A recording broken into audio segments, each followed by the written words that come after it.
friends, welcome to KAVITHASAMAYALARAI. இன்னைக்கு நம்ம பார்க்க போற ஸ்பெஷல் ரெசிபி சுவையான மட்டன் மசாலா, மட்டன் குருமான்னு சொல்லலாங்க. ஒரு பக்காவான Hyderabadi style mutton masala recipe பார்க்க போறோம். இது கொஞ்சம் டிஃபரெண்டா இருக்கும், பட் ரொம்ப நல்ல டேஸ்டா இருக்கும். அதாவது கிரேவி கொஞ்சம் திக்கா நல்ல வாசனையா, அதே சமயம் மட்டனும் நல்ல பூ மாதிரி வெந்திருக்குங்க. இது சாதம், இட்லி, தோசை, சப்பாத்தி, ரொட்டி எல்லாத்துக்குமே ரொம்ப நல்லா சூட் ஆகும். ஒரு சிம்பிளான ரெசிபியும் கூட நம்ம ஈஸியாக செஞ்சிடலாம்.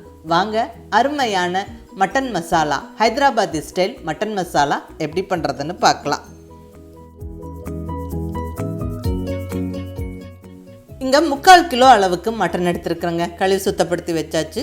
கொஞ்சம் பெரிய பெரிய பீசஸாக கட் பண்ணி வாங்கிக்கணும். கண்டிப்பாக போனோடு இருக்கிற பீசஸ், அந்த நல்லி எலும்பெல்லாம் இருக்கிற பீசஸ் எடுத்துக்கோங்க.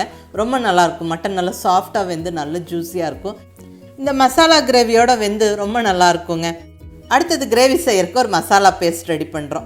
2 பெரிய வெங்காயம் ரஃப்பாக பெரிய பெரிய பீசஸாக கட் பண்ணி வச்சுருக்கிறேன். அடுத்தது பூண்டு, அதாவது ஒரு கட்டி பூண்டு, ஒரு 12 to 15 பல் பூண்டு நல்லா சுத்தப்படுத்தி வச்சாச்சு. அடுத்ததாக ஒரு 2 இன்ச்சு சைஸ் இஞ்சியை தோல் சீவி சின்ன சின்ன பீசஸாக கட் பண்ணி வச்சாச்சு. கூடவே 4 பச்சை மிளகாய் எடுத்து வச்சுருக்கிறேன். இப்போ இதெல்லாம் மிக்ஸி ஜாரில் போட்டு நல்லா அரைச்சிடலாங்க. வெங்காயம் சேர்த்தாச்சு. அடுத்ததாக பச்சை மிளகாய், கூடவே இஞ்சி சின்ன சின்ன பீசஸாக கட் பண்ணி வச்சுருக்கிற இஞ்சி, அடுத்தது பூண்டு. இதெல்லாம் தண்ணி விடாமல் இந்த அளவுக்கு அரைச்சிக்கணும். அந்த வெங்காயம் பூண்டு இஞ்சியில் இருக்கிற மாய்ஸ்சர்லே நல்லா அரைப்பட்டுரும். பாருங்கள், இந்த அளவுக்கு பேஸ்ட் மாதிரி அரைச்சிக்கோங்க. அடுத்தது மட்டன் மசாலா தாளிச்சிடலாங்க. இங்கே குக்கரில் தாளிச்சிடலாம். ஸோ நல்லா குயிக்காக வெந்துடும். நான் இங்கே ஒரு 3 டேபிள் ஸ்பூன் அளவுக்கு தேங்காய் எண்ணெய் சேர்த்துக்கிறேன். எனக்கு பர்டிகுலர்லி இந்த ரெசிபி தேங்காய் எண்ணெயில் தாளித்தா ரொம்ப பிடிக்கும். நல்ல வாசனையாக நல்ல டேஸ்ட்டாக இருக்கும். நீங்கள் அதை ட்ரை பண்ணி பாருங்கள். சூடானதுக்கப்புறம் ஹோல் கரம் மசாலா ஸ்பைசஸ் சேர்த்துடலாங்க. அது என்னென்னு பார்ப்போம். ஒரு 1/2 டீஸ்பூன் அளவுக்கு சீரகம், 2 துண்டு பட்டை, ஒரு 4-5 கிராம்பு, 3 பச்சை ஏலக்காய், ஒரு கருப்பு ஏலக்காய். இந்த ஹைதராபாத்தி ரெசிபீஸ், நார்த் இந்தியன் ரெசிபீஸ்க்கெலாம் இந்த கருப்பு ஏலக்காய் சேர்ப்பாங்க. கூடவே ஒரு பிரிஞ்சி இலையும் போட்டு விட்டு நல்லா பொரிய விட்டுடலாம். இது கூட ஒரு பெரிய வெங்காயத்தை நல்லா சன்னமாக நீளமாக கட் பண்ணி சேர்த்துக்கிறேன். அப்படியே உதுத்து விட்டு போட்டு விடுங்க. ஏன்னா இந்த எண்ணெயில் இந்த வெங்காயம் நல்லா ஃப்ரை ஆகணும். கொஞ்சம் ப்ரௌன் ஆகிற வரைக்கும் பொறுமையாக ஃப்ரை பண்ணி எடுங்க.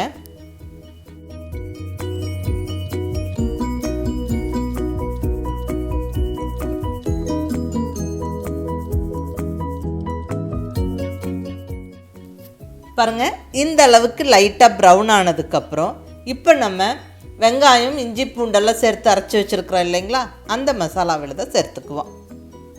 இங்கே எல்லாமே நம்ம பச்சையாக அரைச்சிருக்கிறோம். ஸோ இந்த வெங்காய விழுது நல்லா வதங்கணும். பொறுமையாக ஒரு 5 நிமிஷம் வதக்கி விடுங்க. இது வதங்கிட்டு இருக்கிற இந்த டைமில் நம்ம தக்காளியை அரைச்சி எடுத்துக்குவோங்க. இப்போ இங்கே மிக்ஸி ஜாரில் 2 பெரிய தக்காளியை ரஃப்பாக கொஞ்சம் பெரிய பெரிய பீசஸாக கட் பண்ணி போட்டு சேர்த்துக்கிறேன். இதை நல்லா இந்த அளவுக்கு அரைச்சிக்கணும். தண்ணி விடாமல் நல்லா இப்படி அரைச்சிக்கோங்க. பாருங்கள், இங்கே வெங்காயம் நல்லா வதங்கிருச்சு, எண்ணெய் பிரிஞ்சு வந்திருக்கு.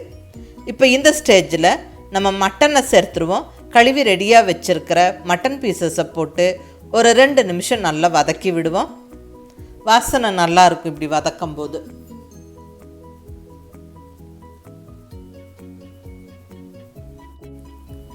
மட்டன் பீசஸ் கம்ப்ளீட்டாக சேர்த்தாச்சு.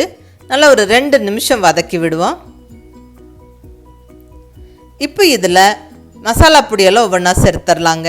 2 டீஸ்பூன் அளவுக்கு காரமான மிளகாய் பொடி, 1 டீஸ்பூன் அளவுக்கு காஷ்மீரி சில்லி பவுடர். ஏற்கனவே 4 பச்சை மிளகாய் அரைச்சிருக்கிறோம். அதை ஞாபகம் வச்சுட்டு உங்களோட டேஸ்ட்டுக்கு தகுந்த மாதிரி சேர்த்துக்கங்க. அடுத்தது 1 டேபிள் ஸ்பூன் அளவுக்கு மல்லிப்பொடி. அதாவது இந்த மல்லிப்பொடி மல்லியோட சீரகம் மிளகு சேர்த்து வறுத்து அரைச்ச மல்லிப்பொடி. சப்போஸ் நீங்கள் வெறும் மல்லிப்பொடி சேர்க்கிறதா இருந்தால் ஒரு 1/2 டீஸ்பூன் அளவுக்கு சீரகப்பொடி மிஸ் பண்ணாமல் சேர்த்துக்க. அடுத்ததாக ஒரு 1/2 டீஸ்பூன் அளவுக்கு கரம் மசாலா போட்டு விட்டு கூடவே தேவையான அளவு உப்பு சேர்த்துடலாம். அடுத்தது மஞ்சள் தூள் சேர்த்துக்கலாம். ஒரு 1/4 டீஸ்பூன் அளவுக்கு மஞ்சள் பொடி. இப்போ இதெல்லாம் நல்லா கலந்து விட்டுருவாங்க. இந்த மசாலா பொடியெல்லாம் கொஞ்சம் வதங்கி வரட்டும். இப்போ இதில் அரைச்சி வச்சிருக்கிற தக்காளி விழுதை சேர்த்துக்குவோம். தக்காளி விழுது சேர்த்து நல்லா கலந்து விட்டுட்டு ஒரு 5 நிமிஷம் நல்லா அது கொதிக்க விடுவோம். ஏன்னா தக்காளி நம்ம பச்சையாக தான் அரைச்சி சேர்க்குறோம்.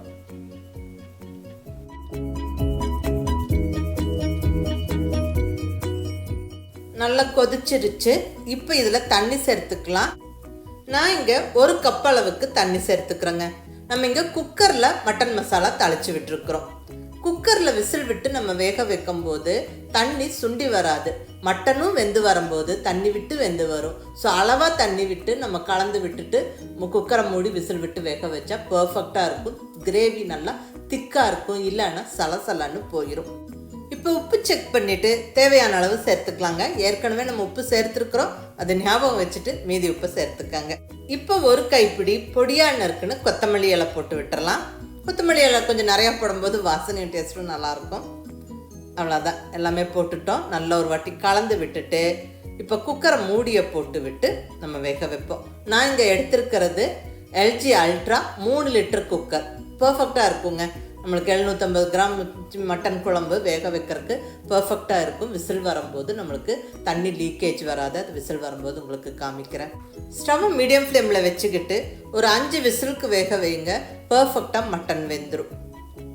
பாருங்கள், விசில் வரும்போது தண்ணி லீக்கேஜ் இல்லை, பர்ஃபெக்டாக வருது. நல்லா விசில் வந்து அந்த ஸ்டீம் ப்ரெஷர்லாம் போனதுக்கப்புறம் இப்போ நம்ம குக்கரை ஓப்பன் பண்ணுறோம். வா, வீடே மணக்கிற கமகமான வாசனையோட ஒரு பர்ஃபெக்டான mutton masala, Hyderabad style mutton masala ஜம்முன்னு ரெடி ஆயிடுச்சுங்க. பாருங்கள், நல்ல டார்க் கலரில் அந்த எண்ணெய் பிரிஞ்சு அழகாக இருக்குது பார்க்குறக்கே. மட்டனும் வந்து பர்ஃபெக்டாக வெந்திருக்குங்க. நான் இப்போ ஒரு பீஸ் எடுத்து நான் காமிக்கிறேன். பாருங்கள், நல்ல சாஃப்டாக வெந்திருக்கு. அவ்வளோதாங்க, டக்குன்னு நம்மளுக்கு மட்டன் குழம்பு ஜம்முன்னு ரெடி ஆகிடுச்சு.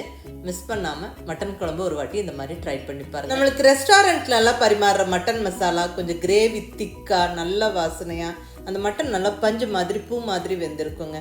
அப்படியே டிட்டோ அப்படியே இருக்கும். நீங்கள் இந்த ரெசிபியை ட்ரை பண்ணி பாருங்கள். இந்த ஹைதராபாத் மட்டன் மசாலா ஒரு சிம்பிளான ரெசிபி தாங்க. இந்த சின்ன சின்ன டிப்ஸை மட்டும் நம்ம கரெக்டாக ஃபாலோ பண்ணால் பக்காவாக செஞ்சிடலாம். இது சப்பாத்தி, பூரி, ரோட்டி, இட்லி, தோசை, சாதம் எல்லாத்துக்குமே பர்ஃபெக்டாக இருக்கும். நல்ல வீடே மணக்கிற வாசனையோடு இருக்கும். எல்லாருமே பாராட்டுவாங்க. நீங்கள் மிஸ் பண்ணாமல் ட்ரை பண்ணி பாருங்கள். செஞ்சு பார்த்துட்டு எப்படி இருந்துச்சுன்னு உங்கள் ஃபீட்பேக் சொல்லுங்கள். பிடிச்சிருந்தா லைக் பண்ணி, ஷேர் பண்ணி, கமெண்ட் பண்ணுங்கள். கவிதா சமையலறை சப்ஸ்கிரைப் பண்ணி என்னுடைய மற்ற ரெசிபிஸும் வீடியோஸும் பாருங்கள். தேங்க்யூ.